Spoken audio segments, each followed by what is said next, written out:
গ্রীষ্মকাল বলো আবার শীতকাল বলো, এই রাতের ডিনারে আমরা কিন্তু বেশিরভাগ দিনই ভাতটাই খেয়ে থাকি। রুটি কিন্তু আমাদের ভীষণ কম হয়।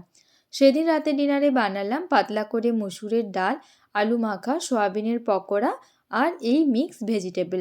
আজকে তোমাদের সঙ্গে এই মিক্স ভেজিটেবল এবং সয়াবিনের পকোড়ার রেসিপিটা শেয়ার করব। নমস্কার, আমি মধুমিতা। আমার আরও একটি কুকিং ব্লগে তোমাদের অনেক অনেক ওয়েলকাম। তাহলে চলো রেসিপিটা শুরু করা যাক। তো সবার প্রথমে আমি তোমাদের মিক্স ভেজিটেবল রেসিপিটা করে দেখাবো। তো সেটার মধ্যে আমি এখানে নিলাম সেটার জন্যে একটু ফুলকপির কোয়া, আর নিয়েছি কিছু বিনস, আর একটু গাজর। একটু বলতে আমার কাছে যেটুকু গাজর অবশিষ্ট ছিল সেটাই আমি এখানে ব্যবহার করছি। আর গাজর বেসিক্যালি আমাদের মাম্মাই খায়, তো তার জন্যে আমাদের খুব একটা বেশি গাজর খাওয়া হয় না। আর এটা এইটুকুটাই ছিল ওকে দেওয়ার পরে, আর সেটাই আমি এখানে ব্যবহার করছি। আর গাজরটাকে একটু ছালটা ছাড়িয়ে নিয়ে একটু নাইফ দিয়ে চালটা একটু চেঁচে নিয়েছি, তারপরে এইভাবে ছোটো ছোটো কিউব করে নিয়েছি। এরপর বিনস আর বাঁধাকপি এইগুলোকেও খুব ছোটো ছোটো টুকরো করে আমি কেটে নেব। তো আমার কাছে একটা ভেজিটেবল চপার রয়েছে, তোমরা যদি আমার আগের কোনো ভিডিও দেখে থাকো তাহলে তোমরা সেটা বুঝতে পারবে। এবং সেই চপারটাতেই কিন্তু আমি ভেজিটেবলসগুলো এইরকম ছোট্ট করে মিহি করে কেটে নেব। আর সেটাতে না একটু ভেজিটেবলসগুলো একটু ছোটো ছোটো কাট করলে কিন্তু ভালো সেটা চপ করা যায়। এইভাবে আলাদা একটা পাত্রের মধ্যে বিনসগুলোকেও ছোটো ছোটো করে কেটে নিচ্ছি। এইভাবে সমস্ত সবজিগুলো আমি কেটে নিয়েছি। আর এখানে আমার এরপর লাগছে পেঁয়াজ আর রসুন। তো আমি এখানে একটা মিডিয়াম সাইজের একটা গোটা পেঁয়াজ নিয়েছি আর একটু রসুন নিয়েছি। এখন রসুনের মধ্যে আমি এখানে 2 কোয়া রসুন নেব। আর পেঁয়াজটাকে প্রথমে আমি এরকম ছোট করে টুকরো করে নেব। টোটাল এখানে 8 টুকরো করে নেব পেঁয়াজটাকে। রান্নাটা বেসিক্যালি আমি ওর কাছ থেকেই শিখেছিলাম, আর এত সুন্দর লাগে। আমি একদিন একটা এক্সপেরিমেন্টাল রেসিপি বানাচ্ছিলাম, তো সেটা আমার সাকসেসফুল হয়েছে এবং তোমাদের সঙ্গে সেটা আমি পরে কোনো একদিন শেয়ার করব খুবই তাড়াতাড়ি। আর তার জন্য না কিছু ভেজিটেবলস আর কি রয়ে গেছিলো, তো পরের দিন সকালে ও দুপুরে লাঞ্চে এটা বানিয়ে ফেলেছিল, আর সেটা এত সুন্দর খেতে ছিল, মানে ওটা দিয়ে শুধু ভাতটা খাওয়া হয়ে যাবে। তো আর অন্য কিছু লাগবে না, সত্যিই বলছি তোমাদের। তোমরা অবশ্যই এটা বানিও, আর খেতে কেমন হয়েছিল আমাকে কমেন্ট করে জানিও। আর সবশেষে কিন্তু আমি 2টো কাঁচা লঙ্কা নিয়েছি, তোমরা যতটা ঝাল খেতে পছন্দ করো ততটাই নেবে। এখন আমি চপারটা নিয়েছি আর সমস্ত সবজিগুলো আমি ধুয়ে নিয়েছি। চপারের মধ্যে সমস্ত ভেজিটেবলসগুলো দিয়ে এখন এটাকে আমি ছোট ছোট খুব মিহি করে কিন্তু এটাকে চপ করে নেব। যতক্ষণ না একদম মিহি করে চপ হচ্ছে ততক্ষণ পর্যন্ত এটাকে চপ করে নিতে হবে। আর আমি এখানে একেবারে সব একসঙ্গে দিয়ে দিইনি। অল্প অল্প করে দিয়েছি, কারণ চপারটা ছোট, তাই একসঙ্গে দিলে একটু আটকে যায় আর কি। তো সেই কারণে আমি এখানে অল্প অল্প করে দিয়েছি এবং খুব ভালো করে কিন্তু এটাকে চপ করে নেওয়া যাচ্ছে। দেখো, ভালো করে কিন্তু এটা একদম মিহি করে এভাবে কেটে নিয়েছি। আর এখন এটার মধ্যে আমি পেঁয়াজ আর লঙ্কা আর রসুনটা আমি দিয়ে দেব। পেঁয়াজ, রসুন, লঙ্কাটা একটু শেষেই চপ করলে ভালো হয়। এখন এটা খুব ভালো করে চপ করে নিচ্ছি। আর এটাকে চপ করার সময় এইভাবে একটু নাড়িয়ে নিতে হবে। তাতে করে কি হবে, যদি কিছু গোটা রয়ে যায় কোনো ভেজিটেবলস, তো সেগুলোও কিন্তু ভালো করে চপ হয়ে যাবে। আর এইভাবে কিন্তু তোমরা বাচ্চাদের জন্যও বানিয়ে দিতে পারো, তাদেরও কিন্তু ভীষণ ভালো লাগবে। তবে সেক্ষেত্রে লঙ্কাটা বাদ দেবে আর কি। আর দেখো সব কিছু কিন্তু ভালো করে একদম মিহি করে এটা কিন্তু চপ হয়ে গেছে।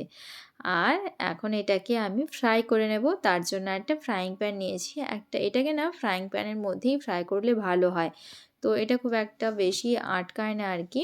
তাহলে অ্যালুমিনিয়ামের কড়াইতে দেখেছি ফ্রাই করে একটু কড়াইয়ের গায়েতে এটা কিন্তু বেশি করে লেগে যায়।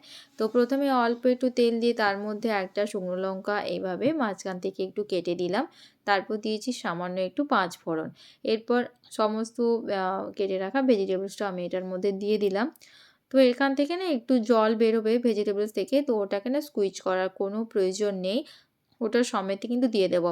আর পারলে না এইরকম একটা প্যানই ব্যবহার করো। তাতে করে কি হয়, এই সবজিটা একটু মিলে এটাকে ভেজে নেওয়া যায়। হ্যাঁ, এবং এটা যদি কড়ার মানে গভীরতাটা যদি একটু বেশি থাকে না, তখন এটা খুব ভালো করে একটা ভাজা হয় না। তো এইভাবে মিলে ভেজে নিলে কিন্তু খুব তাড়াতাড়ি এবং চটজলদি কিন্তু এটা ভালো করে ভাজা হয়ে যায়। আর আঁচটাকে কিন্তু একদম মিডিয়াম আঁচে রেখেছি। তবে হ্যাঁ, বলছি না যে অ্যালুমিনিয়ামের কড়াইতে তোমরা করতে পারবে না, অবশ্যই করবে। একটু লেগে যায় আর কি। এবং ওপর থেকে আবারও একটু সরষের তেল দিলাম, ভালো করে আবার মিক্স করে নিলাম। এখন দিচ্ছি ছোট চামচের 1/2 চামচ হলুদের গুঁড়ো, আর দিলাম স্বাদ অনুযায়ী লবণ। লবণটা তোমরা স্বাদ বুঝে ব্যবহার করবে। এখন আবারও মিক্স করে নিচ্ছি। এইভাবে কিন্তু ভালো করে খুন্তিটা ক্রমাগত চালিয়ে যেতে হবে। আর একবার মিলে দেওয়ার পরে মোটামুটি ওই 10 থেকে 20 সেকেন্ড পর্যন্ত রেখে আবার আরেকটা পাশ উল্টে নেবে। হ্যাঁ, এইভাবে এটা খুব ভালো করে ফ্রাই হয়ে যাবে। দেখো কালারটা কিন্তু চেঞ্জ হয়ে এসছে, আর বেশিক্ষণ কিন্তু একটা সাইড ফেলে রাখবে না। তাতে করে একটু বেশ পোড়া হয়ে যাবে। অতটা ভালো লাগবে না। তখন টেস্টটা একটু পোড়া লাগবে, খুব একটা ভালো লাগবে না। তো এইভাবে আমি এটা ফ্রাই করে নিয়েছি। এটা ফ্রাই করতে মোটামুটি ওই ধরো 15 মিনিট মতো লেগেছে আমার। এবং এখন এটাকে আমি সার্ভ করে নেব। আর শুধুমাত্র গরম ভাতের সঙ্গে এইরকম একটা রেসিপি থাকলে না আর কিচ্ছু লাগে না, তোমরা বিশ্বাস করো, এবং এটা কিন্তু অবশ্যই বানিও। তো আলাদা একটা প্লেটের মধ্যে এটাকে আমি সার্ভ করে নিচ্ছি। পরে এটাকে একসঙ্গে ডিনারে এটাকে সার্ভ করব। তো তোমাদের কেমন লাগলো রেসিপিটা অবশ্যই তোমরা কিন্তু আমাকে কমেন্ট করে জানিও। আর এটাকে এইরকম একটা মিক্স ভেজিটেবল তোমরা অবশ্যই বাচ্চাদের জন্য বানিও। ওদের কিন্তু এমনি সবজি খেতে খুব একটা বেশি ভালো লাগে না। আর এটা দিলে ওরা অবশ্যই খাবে এবং তোমাদের আরও চেয়ে কিন্তু খাবে, আমি কথা দিচ্ছি। কারণ আমার মাম্মাও খায়, এতটুকু মেয়ে 18 মাস বয়স, ও কিন্তু খায়। তো সেই জন্য আমি তোমাদের বললাম। আর এখানে এখন আমি সয়াবিনের পকোড়াটা বানিয়ে নেব। তার জন্য এখানে আমি কিছু সয়াবিন 2 ঘন্টা মতো ভিজিয়ে রেখেছিলাম নরমাল ওয়াটারে। তারপর এটাকে ভালো করে জলটা স্কুইজ করে নিয়েছি। ওর যে স্টার্চটা সেটা ভালো করে স্কুইজ করে বার করে নিয়েছি। এখন অল্প একটু জল দিয়ে তার মধ্যে দিলাম সামান্য পরিমাণে একটু লবণ। তারপর এটাকে লো আঁচে 2টো সিটিতে আমি বসিয়ে দিচ্ছি। আর এটা ভালো করে সেদ্ধ হয়ে গেছে। আর এখন এটাকে ঠান্ডা করে নিয়েছি। একটু প্রেশারটা ঠান্ডা করে তারপর এটা খুলে নিয়েছি। তবে ভেতরের সয়াবিনটা কিন্তু এখনও গরম আছে। তো একটা স্প্যাচুলা দিয়ে এইভাবে কিন্তু সয়াবিনের জলটা আমি ছেঁকে নিচ্ছি। আর চট করে এটা হাত দিতে যাবে না, এর ভেতরটা কিন্তু অনেক গরম রয়েছে। তো অল্প একটু নর্মাল জল দিয়ে আবারও এটাকে একটু ছেঁকে নিচ্ছি। তাতে করে হাত দিয়ে আমি এটাকে ভালো করে মেখে নিতে পারবো। এবং এটাকে আলাদা একটা পাত্রের মধ্যে নিয়ে নিলাম। এখন হাতের সাহায্যে এটাকে প্রথমেই খুব ভালো করে চটকে নেব। আর সেদ্ধ করে নিলে না এটা খুব ভালো করে চটকে নেওয়া যায়, আর খুব একটা কাঁচা গন্ধটা আসে না সয়াবিনের। আর দেখো ভালো করে হাত দিয়ে চটকে নিয়েছি এবং এটাতে আমি এখন বেসন অ্যাড করব।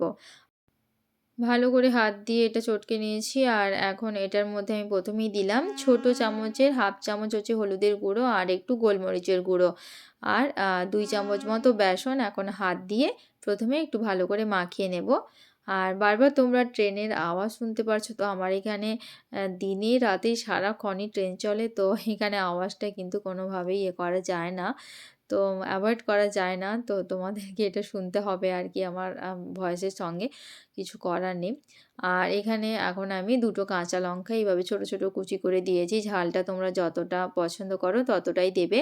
আর এটা আরেকটু আমার আঁটো করতে হবে মনে হলো, তো সেই কারণে আমি আরও 1/2 চামচ মতো বেসন দিলাম। আর এই যে পকোড়াটা এটা আমি প্রথমবার বানাচ্ছি। তো আমাদের যে বাড়িয়ালি, ওই বাড়িয়ালি এটা খুব বানায় এবং ও যখনই বানায় আমাকে দিয়ে যায় আমাদের বৌদি। তো সেই কারণে আমি ওনার কাছে রেসিপিটা জেনে এটা আমি আজকে বানালাম এবং খেতে কিন্তু বেশ ভালো হয়েছিল। আর তাই তোমাদের সঙ্গে শেয়ার করছি, যারা বিশেষ করে ভেজিটেরিয়ান তো তাদের জন্য এটা দারুণ একটা পকোড়া রেসিপি। আর অবশ্যই কিন্তু এটা বানিও, শুধু ভেজিটেরিয়ান কেন, ভেজিটেরিয়ান নন ভেজিটেরিয়ান সবাই তোমরা এটা খেতে পারবে। খেতে এত সুন্দর লাগে, মানে প্রথমে যদি কাউকে দাও সে তো বুঝতেই পারবে না এটা চিকেন পকোড়া খাচ্ছ নাকি নর্মাল সয়াবিনের পকোড়া।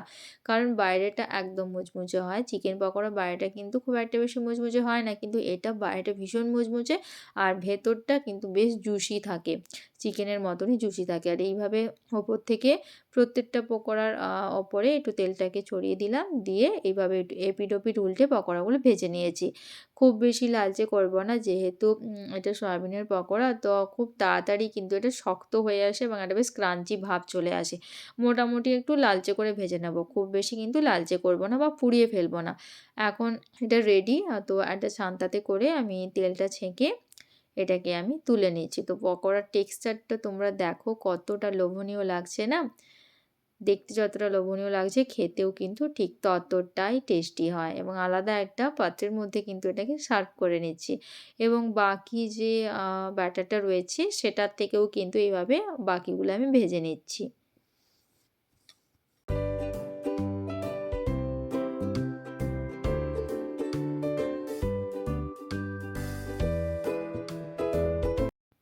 সমস্ত পকোড়াগুলো আমি ভেজে নিয়েছি, এবং ১ম এ যেগুলো ভেজেছিলাম সেগুলো একদম হাওয়ার মতোই উড়ে গেল। মানে সেগুলো খাওয়া হয়ে গেছে। এত টেস্টি হয়েছে। আর ১ম বার বানিয়েছি, তাও যে এত সুন্দর টেস্টি হয়েছে যেটা আমার কল্পনার বাইরে ছিল। যে চিকেন পকোড়াকেও কিন্তু হার মানায় এই সোয়াবিনের পকোড়া। তোমরা আওয়াজ শুনেই বুঝতে পারছো কতটা ক্রাঞ্চি হয়েছে। এবং আরও একটা তোমাদের ভেঙে দেখাচ্ছি। ভেতরটা কিন্তু বেশ একটু বেশ সফট আছে। আর ওপরটা কতটা ক্রাঞ্চি। আর আমি বানিয়েছি আর মাম্মা খাবে না সেটা তো হতে পারে না। এটা কিন্তু বেশ ঝাল হয়েছে। তাও কিন্তু ওকে দিতেই হবে। আর অল্প হলেও কিন্তু ওকে টেস্ট করাতে হবে। খুব বেশি ওকে ফ্রাইড জিনিস কিন্তু দিই না। তাও অল্প একটু খায়। মানে যেটা হাফটাও ও খায় না আরকি। তো ঝাল লাগছে, দেখতেই পারছো কেমন সু করছে। মানে ভীষণই ঝাল আছে। এই দুটো লঙ্কা দিয়েছি, তাও কিন্তু এটা ভীষণ ঝাল। সো বন্ধুরা, কেমন লাগলো তোমাদের রেসিপি ভালো লাগলে তোমরা অবশ্যই আমার চ্যানেল এবং পেজটি লাইক, শেয়ার, সাবস্ক্রাইব এবং ফলো করে নিও আরও নতুন নতুন রেসিপি পাওয়ার জন্য। এখনকার মতো বিদায় নিচ্ছি। সকলেই ভালো থেকো, সুস্থ থেকো। ফিরে আসছি খুব তাড়াতাড়ি আবারও নতুন একটা রেসিপি নিয়ে।